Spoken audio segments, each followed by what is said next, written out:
That's good.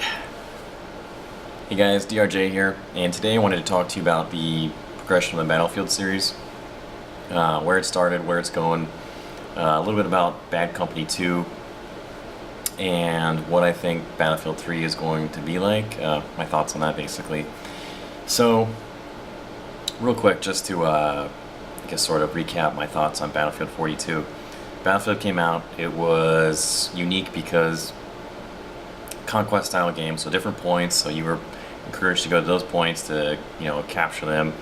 So it took care of a lot of things that were problems, like basically camping is a huge one. Obviously had infantry, planes, and vehicles, right? Huge. So this was a game breaker. Everything else at that point had been pretty TDM based. This was something definitely stepped out of the box, had that depth, had that more layers to it. Was very, very exciting. So I'm going to just sort of walk down the timeline of games. My whole point is sort of to talk about the decreasing quality that's gone on in the Battlefield series from 42 to where we are today. Part of the reason why we aren't still playing 42 today is a result of having so many horrendous patches. The devs continually patched things that didn't seem like they needed patching and continued to ignore things that needed work, such as, say, the amount of bombs that a particular plane had. People became far more adept with planes than I think anyone ever dreamed that they would. And these kinds of changes weren't made, and changes that did happen were things like Punk Buster, which made it very, very difficult to shoot anybody reliably. If somebody's in front of me and going sideways, basically you have no, I don't know, good luck shooting them. You're not going to be able to consistently. Explosives still work pretty well, but anyway. So within even 42, the Desert Combat mod came out. So Desert Combat mod introduced things like guns that shot much faster, tanks that shot much, much farther and much straighter, and then also jets. It actually had a helicopter too, but that was kind of wonky. This was very, very popular for a lot of the same reasons that COD is popular today. Basically, it didn't take as much skill to fly a jet where you could slam on the brakes and hit the gas in midair. You didn't have to worry about basically your momentum. So when you're flying a prop plane like they had in 42, you can stall it out. It's all about speed.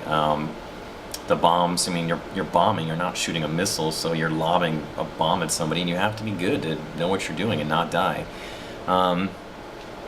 So that, I mean, looking back, that was sort of like, you know, the beginning of the end. Battlefield Vietnam came out. Battlefield Vietnam, yeah, what it did really well was choppers. What it didn't do very well was just about everything else. The guns shot a lot faster, you died a lot faster. The engine was very, very, very rough. It just looked like it looked like the game was like 3/4 of the way done. They're just like, fuck it, let's throw it out there because we want more money. It was very, very hard. It didn't matter on your computer. It didn't matter how good of a computer you had. Most people could not run it very well. I think just about everybody on our team at the time was running it somewhere around low to medium settings, and that's every single person on our team, almost bar none. So very, very strange. Once again, to go back 42 real quick, 42 had around 7 or 8 seasons competitively before it blew itself out. Battlefield Vietnam had 2, maybe 3.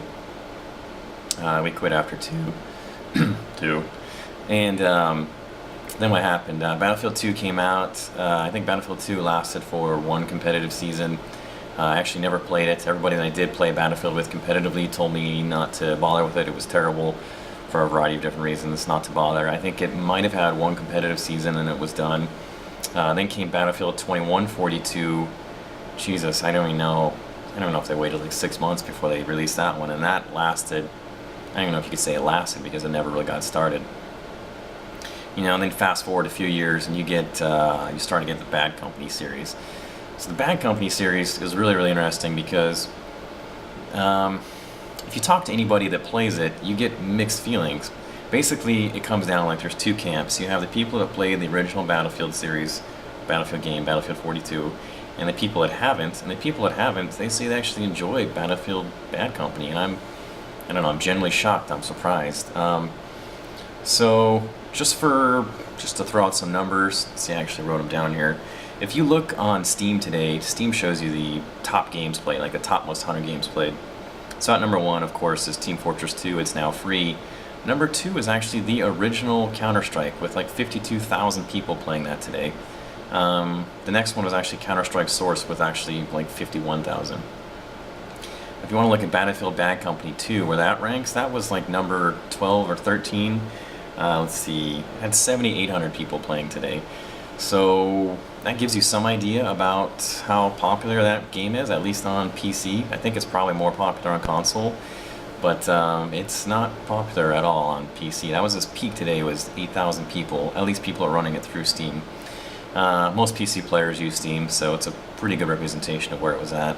If you log on right now and you try to play Bad Company, there were about 10 servers up that I could join. So anyway, it's just not a real popular game, so that gives you a little bit of an idea.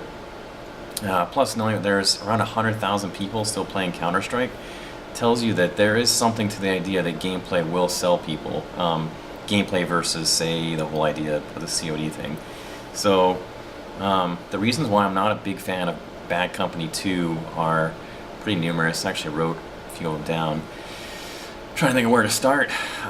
First of all, the servers. Just get off on the basics. When you go on a PC server, even a server when I'm looking in the browser, it says like I have 37 ping to it. I go in the server and I have 167. And everyone in the server has anywhere from, say, 150 to 400. I don't know if that's a PC issue. I don't know why that is, but it's there. I'm assuming that contributes to the clunky sort of awkward feel that the game has to it. You know, I can't shoot more than basically like one person, even if I'm finding two people with their backs turned towards me. It's hard to even shoot two people in the back and kill them both at once, because I don't know if it's the lag, it's just the general feel to the game, if it's the engine, if it's all of the above. I don't know what it is. It's just not enjoyable to run around and do that. So in general, comparing, say, Bad Company 2 to Battlefield 42, the tanks have far less arc to them. They shoot very, very straight. Reminds me of the Desert Combat mod. The choppers, comparing them to, say, Battlefield Vietnam, the choppers in Bad Company 2 essentially fly themselves. It took a decent amount of skill to be a great chopper pilot in Battlefield Vietnam, because once again you had to account for things like momentum, speed, keep those up. Can't do any of that in Bad Company 2. I don't know why they took them out. I don't know why they changed them. I thought they worked really well. I thought the choppers were a huge selling point for Vietnam. So I don't really know what to say. I think the choppers are not fun. I don't enjoy them, and like I said, they definitely decreased the skill bar, and they don't allow you to do as much with them as you could before, because the only way to make them more, I'm going to say noob friendly, but to make them more accessible is to limit what you can and cannot do with them. So anyway, let's see, what did I write? Oh, the no sensitivity. So I don't really know why they took this out. They probably just left it out because I don't consider Bad Company 2 a quality game. So in the original 42 series, and I think even Vietnam, you can change your mouse sensitivity for vehicles, planes, infantry separately. So you can't do that in Bad Company 2, and what that means is the only way to have a turret sensitivity where you want it is to sacrifice your mouse sensitivity, and vice versa for planes and all that stuff. I don't know why that's not there. You can change the buttons, but you can't change the mouse sensitivity for them separately. The flags are much farther out than they used to be, and as a result you have a lot more basically vehicles to just sort of ferry you from point to point. I don't really know why they made that choice. If there's not a vehicle for you to get in, I mean, you're going to be hoofing it a long ways, and it's just not fun. I mean, especially when the sort of way the games are going today is like the COD instant respawn, small maps. I mean, I'm not going to deny that has infected me as well, but the flags were just so far out. And even Battlefield 42, the maps that weren't as popular were the ones that had flags that were, you know, it seemed like they were a little too far away if you died or had to go on foot. Anyway, it's a really bizarre feeling, especially when it takes you a while to get there, even in vehicles, depending on the map that you're in. The last thing that I probably hate and despise about Bad Company 2 is the 3D spotting system, which is not as bad as radar and COD, but it's pretty close. My first thoughts are, well, this game isn't played competitively, or not that I know of, but like if I was playing this competitively, the first thing I would do is be like, alright, like you're a sniper, you're sitting on this hill, and you're hitting your friggin' spotting button all game long, and that's all you do. Thank you for lighting up the entire team the entire time, so we know where they're at all times. Don't know why that's there. I think it's, once again, a huge skill equalizer and not fun, doesn't encourage gameplay. So as far as like BF3 goes, you know, my perception of the series, the way that it's gone, is it's decreased in quality as time has gone on. I mean, EA is a company that is not known for putting out quality games. From time to time, if you look back, like various, you know, directors or CEOs or whatever have made different statements saying, hey, you know, we realize that we haven't been big on quality lately and we're going to make an improvement to do that. Well, if you look on like the top 10 most games sold every month, you know, it's usually in EA games, multiple EA games, and it's like the Sims expansion, another Sims expansion, some other ridiculous game they put out.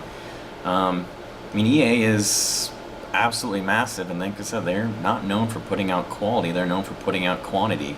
The feeling at the time with 42 was that they accidentally hit on something that was great, and it seemed like this was proved as time went on because the developers could not patch the game and could not keep it up and alive and going. And unfortunately, it was announced for CPL, which was like the professional version of all the amateur online championships, and it was broken down to a science so hard. And anyway, after that, it was just nail in the coffin. Anyway, so given that timeline of all those different games, 42, BFE, BF2, 21, 42, just feel like I'm gonna throw up when I say that, and the Bad Company series, like I'm really excited because I want BF3 to be amazing, right? Like, so, just so pumped, like, really sink my teeth into something and just go out and play it, you know, every day like you used to at Battlefield. Couldn't wait to go play it the next day. But realistically, like, am I expecting that? I mean, the answer, unfortunately, is no. I mean, will I be buying it? Probably. I've heard some good things about the feedback that they've been getting, which is basically, you know, it sounds like the guns are killing too fast, and it sounds like the testers don't like the 3D spotting system. I was really surprised to hear that. It was just awesome. That's great. That's fantastic. I mean, other people are seeing that's good. They want more gameplay. That's amazing. There was something else too. Oh, the squad spawn system, which Bad Company 2 has, and I'm actually not a huge fan of either.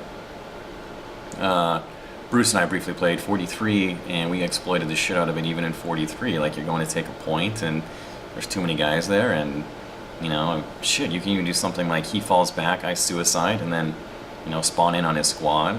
I mean, God forbid, like, the game gets competitive. Like, if you had 3-4 guys playing competitively, or, well, if you had a team playing competitively, you could just be like, you know, you guys suicide, come over and spawn on this flag, and we'll take it instantly. There'd be no moving over there, no finding a transport.